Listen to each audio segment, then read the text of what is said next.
Hey there, hi, how are you? I'm the Geek with the Gab, and I've been doing some thinking. Now, seeing as this is my first award season as a critic, it seems to be the in thing to do a countdown list for 2014, but looking around the internet, I found lots, and I mean lots, hundreds upon hundreds of lists of the top movies of 2014, and just as many, if not more lists, of the worst movies of 2014. But looking over them, kind of perusing, I found a lot that I didn't agree with. No one's going to look back and say, remember 2014? Those were the days. But still, a lot of undue hatred was aimed at the box office this year. And so with that in mind, I decided to put together my list of the top 5 most underrated movies of 2014. Number 5, 300, Rise of an Empire. I'll be the first to admit, the idea of a sequel was the furthest thing from my mind when the credits rolled on the first 300. The 300 Spartans had fallen, everyone got their crap together, and they were on their way to war. Between that and the fact that Greece is still Greece and Persia is pretty damned hard to find on a map, that was all I needed to know about the story. Still, I was not opposed to spending another couple hours watching some green screen antics, and the trailer did get my adrenaline pumping, so I went in with high hopes. What I got was pretty much exactly what I expected when I heard 300 Part 2. The action was a bit bigger, the story was a bit deeper, though not much. Some people, like Lena Headey, came back. Some people, like Gerard Butler, couldn't be afforded. Still, some people had a problem with the 8-year gap between 300 and Rise of an Empire. I really didn't. Had it been a gap of that length between, say, Fellowship of the Ring and The Two Towers, I would have been pissed. But there was no big cliffhanger, and the sequel here does a great job of recapping anything we need to know from the original. Sure, we could have used it a bit more quickly, but that's no excuse for the response to this one, which ranged from disinterest to outright hatred. At the very least, you have to admit that Ava Green was worth watching. And not because of that scene. But that didn't hurt. Number 4, Dumb and Dumber 2. Of all the movies on this list, yours was the one I was the most unsure of walking in. I mean, what right did the first Dumb and Dumber have to be as good as it was? Lightning striking!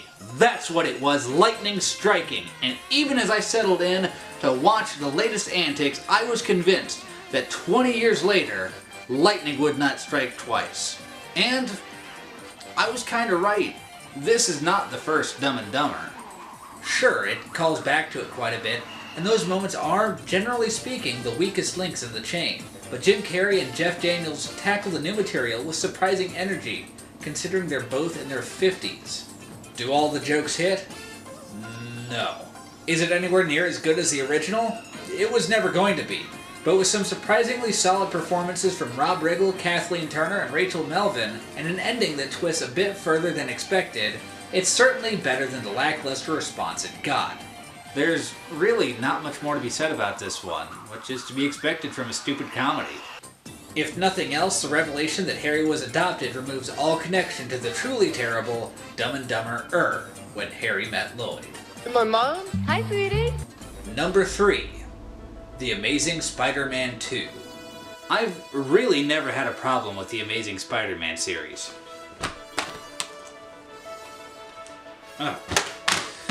I feel the Sam Raimi series had run its course, and really no one was going to take it seriously after the third one, with emo Peter Parker and James Franco as a villain. I do think they could have waited just a little bit longer to do a reboot, seeing as Raimi's attempt was still fresh in everyone's mind, but that's neither here nor there.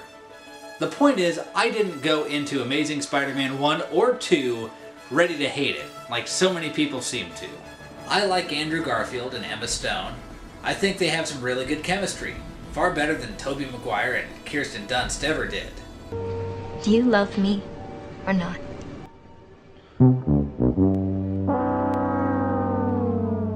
Don't get me wrong, I'm not here to say that The Amazing Spider-Man 2 was the single greatest thing ever to happen to comic book movies.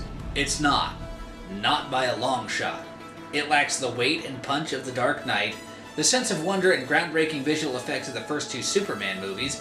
I don't even think it's as good as the Thomas Jane Punisher movie, which is more underrated than most movies on this list.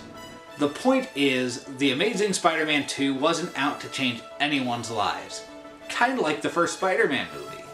It was just there to send us on a fun ride for a few hours, and while it was, at times, stupid, and the villains could have used a bit of work, their motivations were clear enough that even months after walking out of the theater, I could remember them, which is more than could be said about the Green Lantern, or even the first Amazing Spider-Man. And in that way, I feel this underrated movie was a huge success. Number 2, The Monuments Men. This was by far my biggest surprise on this list. While I'd heard negative things going into every other movie on this list, I actually hadn't heard a single review before I got around to watching The Monuments Men. While not the best World War II movie of all time, heck, it's not even the best World War II movie this year, I thoroughly enjoyed it all the way through. It started with a cool kind of Ocean's 11 feel, even reuniting Matt Damon and George Clooney, and evolved into something much more. As I understand it, the whole thing is based pretty closely on a true story. And while I hate it when movies throw that line out to add credibility to their story, The Monuments Men didn't hinge their entire campaign on that, to the point that I assumed it was a mostly made-up story. And finding out it was pretty close to the true story, changing names and some circumstances for narrative convenience, it only served to add weight to the whole thing. No one in the all-star cast phones in their performance, and Hugh Bonneville, an actor I wasn't all that familiar with beforehand, put in such a strong performance that I'll be sure to keep an eye out for him in the future. It shocked me more than I can say when I was researching this video to find out that this movie is actually the second lowest rated movie on this list. It doesn't deserve to win big on any award show, but it definitely deserves better than the 31% it got on Rotten Tomatoes. Guys, that's worse than Noah. That's worse than Transformers 3. But it is still higher rated than this Bill Murray masterpiece. If you haven't seen this one, don't let the reviews deter you. I enjoyed this one far more than I thought I would, even without the negative reviews to put a damper on my mood. Number 1. Sin City, A Dame to Kill For. Of the 5 movies on this list, 4 of them are sequels. Of those 4, 3 of them were blasted for the time it took to get them out the door. Of those 3, none caught more flack for it than Sin City, A Dame to Kill For. I loved this movie. And this is coming from a guy who's been waiting anxiously for a sequel ever since the very first rumors cropped up. The first Sin City is, in my opinion, one of the very best comic book movies ever, due primarily to its unique style, which manages to capture the unmistakable style of the comics. Every single bit of casting was perfect, from Mickey Rourke to Jessica Alba to Bruce Willis to Michael Clarke Duncan to Elijah Wood and on down the list. So for me, the simple fact that director Robert Rodriguez and Frank Miller took the time that was needed to get as many people back as possible and do all they could to replicate that style we've come to expect made the whole thing worth the wait. Getting everyone they needed back except for Michael Clarke Duncan and Brittany Murphy, understandably so, was enough to make this movie well worth the 9-year wait.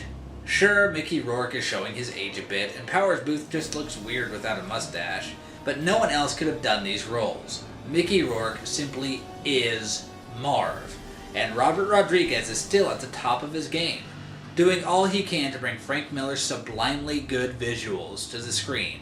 Even with the Joseph Gordon-Levitt headed The Long Bad Night and the That Yellow Bastard epilogue Nancy's Last Dance, both of which are original stories, not featured in the comics. Rodriguez still manages to bring the signature Sin City style to them.